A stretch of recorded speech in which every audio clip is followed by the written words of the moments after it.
Alright guys, yesterday I was doing an oil pressure check on a Ford Edge because it was giving the oil change message. But anyways, I couldn't find any of my oil pressure gauges. I ended up making this one, which is what I needed. It was 1/4 inch national pipe thread. So I got the oil pressure check done and it passed with flying colors, and we just put a new sensor. I just put a new sensor in it, and it worked just fine. So I was like, I can't find my gauges, so I got them. Well, this one turned out to be in the bottom of my toolbox. I just couldn't find it. All homemade. This one, so I was like, yep, I know where it's at. This one was on the Ranger. So I went and took it off because the oil pressure on that's been doing good. We don't need to keep an eye on it anymore. Doesn't need an oil change. So I was like, I ordered some parts and they came in yesterday, but I got to check the oil pressure on a Chevy today. So I got the little adapter thing. Spin off the filter and you put it on there. I got to check the oil pressure on a Chevy. So anyways, I bought this stuff to make a new gauge. So, and this one's going to be a pretty nice one. So let's go ahead and put her together. Tip you down like that. I'll step back here. So I think this was like 36 bucks, 37 bucks. Got it from Napa. They said it's universal. I did read on it, and I can't. Here's the part number. But anyways, I can't. It doesn't say it's for oil or anything, but when I was typing in oil pressure gauge, this is one of them that came up. So it's a nice liquid-filled gauge. So it didn't give the spec on what size thread that is, but that's 1/4 inch pipe thread. So I ordered an 1/8 inch pipe coupler because I thought that might be 1/8 inch, and we're going to use a grease gun hose. They work good for making your own oil pressure gauges. But anyways, my point is I ordered that coupler, and then the guy at Napa called me back, and he's like, well, I think I know what you're doing here. You want to put that hose on that gauge. And I said, yeah. And he said, that ain't the right fitting. So he sent me one of these. So we got 1/4 inch pipe thread there, and 1/8 inch pipe thread there, female. So, and this is going to be just a gauge we use to check pressure, but I will use a little sealer on where we connect it to the gauge.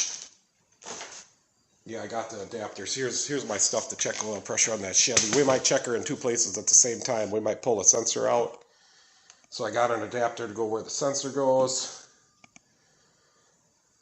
This is another one for another car, and then this adapter comes with all different inserts to put it on different vehicles.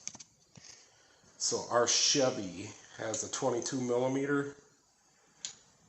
So it's going to be this one. This is the one we're going to need for the Chevy.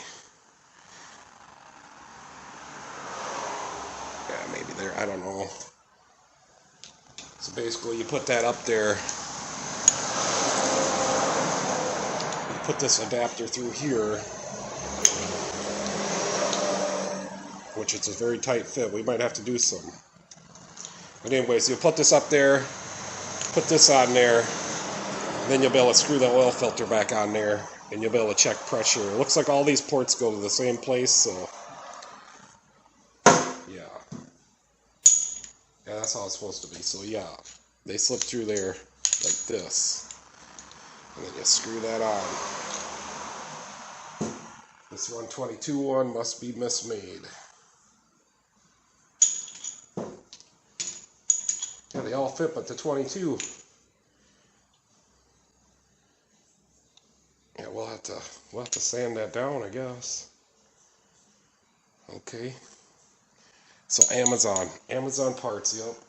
Okay. But let's get back on the gauge. Get you over here by the toolbox to see what I'm doing.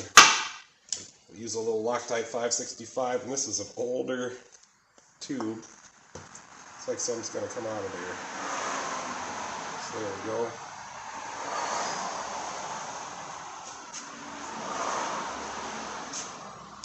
Screw that on there.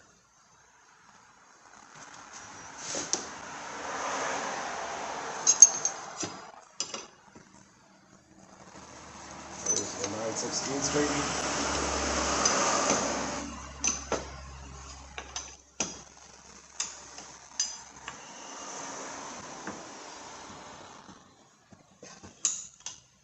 One more.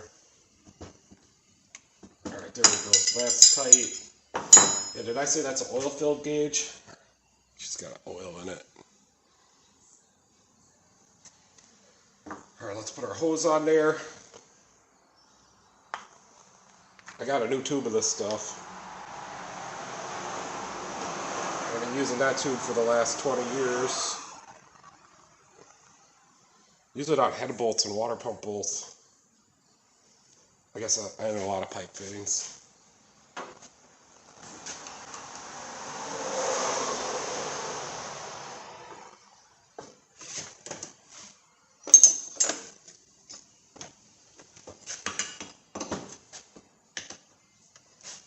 It's a little bigger. There must be 1/2 inch on this one.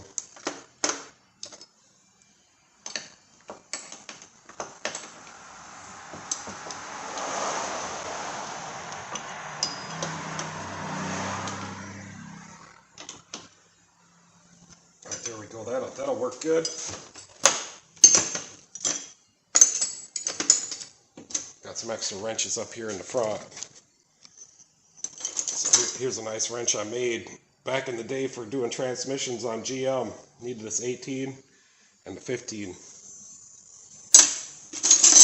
One of my dad's wrenches here. It's a proto 9/16 and 1/2 inch. What do you call it? A tappet wrench. Got some snap-on, some special wrenches in here.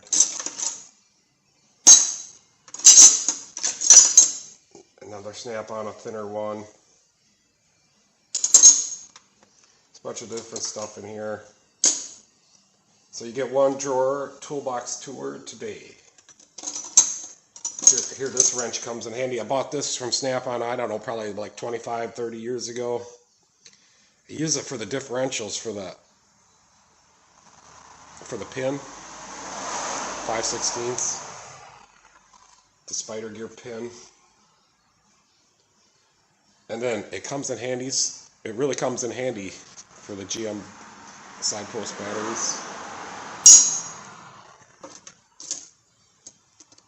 Oh yeah, here's a good little tool in here. So it's a T30 Torx. I use this a lot, especially on my Corvette when I had that. Oh, we got some bolts in here that were drilled out. Don't know what they're for. I got a set of those. It's like there's a set of damper bolts in here for a small block. Looks like we're missing one.